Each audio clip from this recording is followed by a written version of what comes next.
All right, joining me now on the podcast are my good friends, Erin Amaral, Paul Crout, and Randy Heinzen. Welcome to the show, everyone, and thanks so much for being here today. Thanks, Fritz. Happy Great to Harvard. be here. All right, I love it. It was like in unison, everyone's like, hello.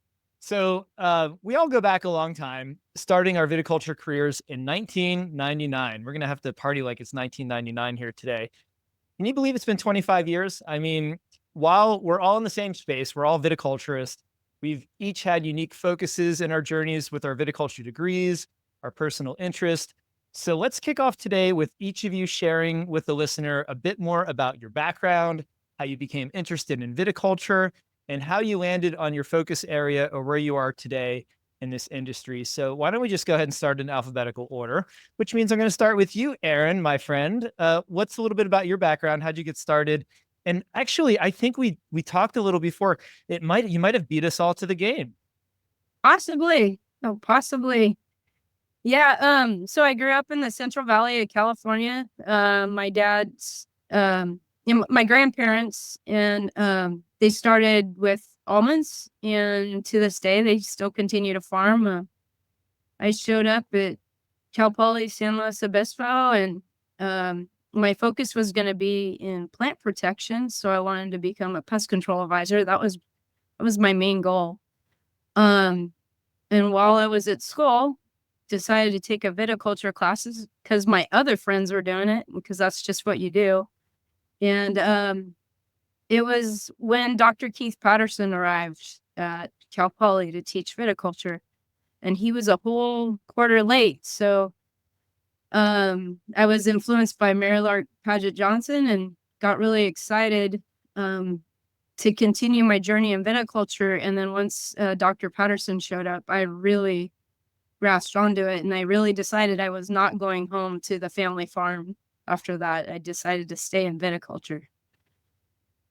From there, I took an internship in '98 with Pacific Vineyard Company, and I am still here. I am now a business partner with that company. So it's been quite a journey. Yeah. And where are you located now, Erin? We are located in San Luis Obispo. So just right there in the Edna Valley.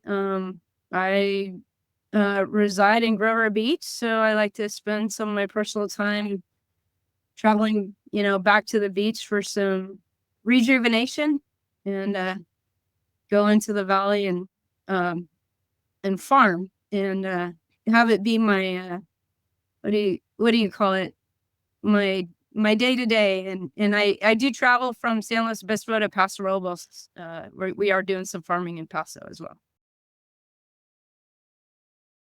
Back in 1999, the vineyard industry looked a lot different than today. I think we can all agree on that. So this is before iPhones, right? This is before Cybertrucks, before AI, before all the things we have now. No one was talking about drones flying around in vineyards doing anything, much less spraying a vineyard. Or maybe they were talking about it, but you just kind of roll your eyes at them, right? So I'm just going to say, what did the viticulture industry look like in 1999? What stands out that was so different than what you're seeing today? And let's see, who are we going to start with this time? Let's start with you, Randy. Yeah, actually, I'd be interested to hear Paul's take, because Jim Smoot for our region was sort of everyone. You can always tell a Jim Smoot vineyard because he kind of had his style, his imprint. Yeah, well, the design. Yep. Yeah, I would say, real briefly, it was 1999. It was all 110R. It was all very vertically shoot positioned, highly exposed fruit that we didn't irrigate nearly enough late in the season. Okay. Wow. That sums it up. 1999, 110R rootstock, overexposed fruit, not enough water, boom. And now we'll get to what we're seeing now. Anything else, Randy, about 1999 that stands out that just maybe, shocks you to this day? I feel like, and I think there's more, it's not the year itself that made this imprint, but I think just where we all were in our careers. I felt pretty comfortable in viticulture and felt like answers were there if I went out and found them and studied, and very naive as to what I didn't know, and to be continually humiliated by nature and taught things. I would have never thought back in '99, because we had college degrees and we're like, oh, literally read about all this. We know how this all works, and I probably know less about things than I did back then. So now I want to talk more about how things have changed in the past 25 years. So what do you think are the biggest changes or advancements that you've seen? What has surprised you the most in the evolution of the industry? Things like that. And so I'll just let you guys go ahead and start. I'm not going to pick anyone this time. I mean, I think the level of precision that we can get in looking at, vines. I mean, this is nothing maybe in the last 10 years, but I mean, we can visualize, a vine with imagery or whatnot down to the vine level. Now, how you manage that is a whole other story. It's great you can look at a vine, but can you actually, we're not at the point where we can treat that specific vine if it's a nutritional issue or whatever, but the level of, I think, granularity that we get nowadays as far as visualizing what's going on out in the vineyard is pretty awesome. From soil mapping, and variable rate, fertility, things of that nature are great. I think it's the tools are there. I just I think from my perspective, it's always the practical application of that. And then I think also, talking about pest management and the evolution, like I remember, starting out, we had, there were 3-4 main AIs, which by the way, no longer work anymore because we used them so much, and that's all we had. I mean, I remember when there was a product called, when a couple of the new, one of the strobilurin fungicides came out, the first one that came out, I remember going to that and thinking it was amazing because we'd been using, DMI chemistry for so long. And so the evolution of the chemistry has been good, but like you said, I think we are on the downslope of development from that perspective. And so this whole new kind of next wave of biological products, which, we could call them organic, but it doesn't, really organic is just a name in my mind. It's, these biorational products, that are very precise, yet, their efficacy might not be what a regular chemistry is. So it's forced us to, adapt and be more thoughtful and creative in managing, pests, be it disease or insects or things like that. So, I think we've become a ton smarter, both through necessity and regulations. We've adapted, but yeah, and the upcoming technology, the things that are actually in the future are pretty, pretty interesting. I'm very interested in drones, and, I talked earlier about, granularity in vineyards.